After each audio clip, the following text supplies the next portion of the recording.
और NEET result के बाद जो है दाखिल की गई याचिकाओं पर सुप्रीम कोर्ट ने सुनवाई करते हुए कहा है कि ग्रेस मार्क्स पाने वाले 1563 छात्रों को फिर से परीक्षा देनी होगी। हम काउंसलिंग पर रोक नहीं लगाएंगे और इसके लिए सुप्रीम कोर्ट ने नोटिस जारी करके 2 हफ्ते में जवाब मांगा है और अब अगली सुनवाई 8 जुलाई को होगी। जस्टिस विक्रमनाथ, जस्टिस संदीप मेहता की बेंच ने नीट यूजी के मामले में सुनवाई कर रखी है और एनटीए की तरफ से ये कहा गया है कि छात्रों का डर दूर करने के लिए ये निर्णय लिया जा रहा है।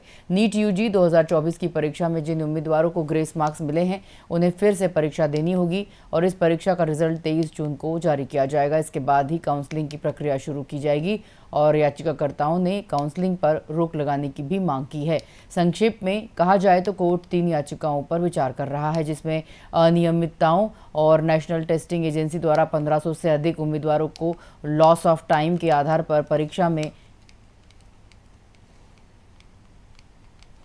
Court, we filed PIL regarding this NEET examination. There were various issues which we have raised on behalf of lakhs of students.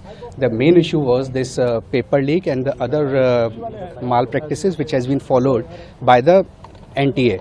And now today they have admitted their mistake, stating that yes, those grace marks, regarding those grace marks, we are going to conduct the re-examination, which means there was something which was amiss, and now they have taken note of it, and that's why the court has also directed that re-examination will be done on 23rd of June. देखिए, आज NTA ने खुद माननीय supreme court के सामने माना कि जो उन्होंने ग्रेस नंबर दिए थे उससे बच्चों में डिससेटिस्फैक्शन हुआ, बच्चे प्रोटेस्ट पे आए और कहीं ना कहीं उन्होंने माना कि पहले कभी ऐसा नहीं है, पहली बार किया है, तो उन्होंने माना कि इसको हम हटा देते हैं ग्रेस नंबर को। हमारी 7 दिन से ये लड़ाई चल रही थी कि पहली बार आपने कैसे ग्रेस नंबर दे दिए, किस बेसिस पे आपने सोच लिया, बिना किसी को इन्फॉर्म किए, और आपने जब रिजल्ट आया तो बताया नहीं।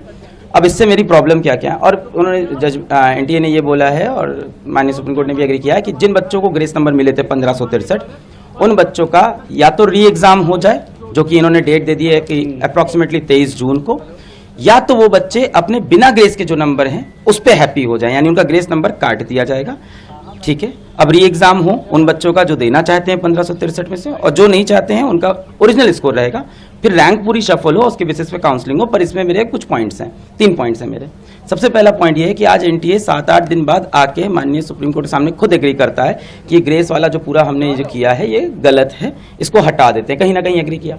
सवाल ये उठता है, ग्रेस देके क्या उन्होंने खुद बताया था? नहीं बताया था। जब हमने 719 स्कोर पकड़ा, 720 तब बताना। तो क्या एनटीए और भी ऐसे बहुत चीजें करता है जो हमें पता नहीं चलती? क्या और डिस्पेरेंसीज है जो एक बार हमें अंदर घुस के देखनी चाहिए? ये तो पकड़ा गया 719 720 से, क्या ऐसे और भी मामले हो सकते हैं? तो कहीं ना कहीं ट्रस्ट का इश्यू है। दूसरा बात, उन्हीं बच्चों को ग्रेस मिला था और उन्हीं को री एग्जाम की अपॉर्चुनिटी मिल रही है जो माननीय हाईकोर्ट पहुंचे थे एग्जाम के बाद कि उनका समय का नुकसान हुआ है। बहुत सारा बच्चा माननीय हाईकोर्ट नहीं गया क्योंकि किसी को नहीं पता कि बाद में ग्रेस नंबर मिलते हैं, पहले कभी नहीं हुआ।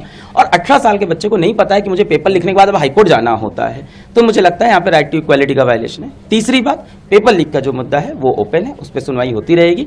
और आज माननीय सुप्रीम कोर्ट में जजेस ने खुद बोला कि मान लेते हैं काउंसलिंग हो गई, मान लेते हैं एडमिशन भी हो गया और तब कुछ प्रूफ होता है तो we have all the parts.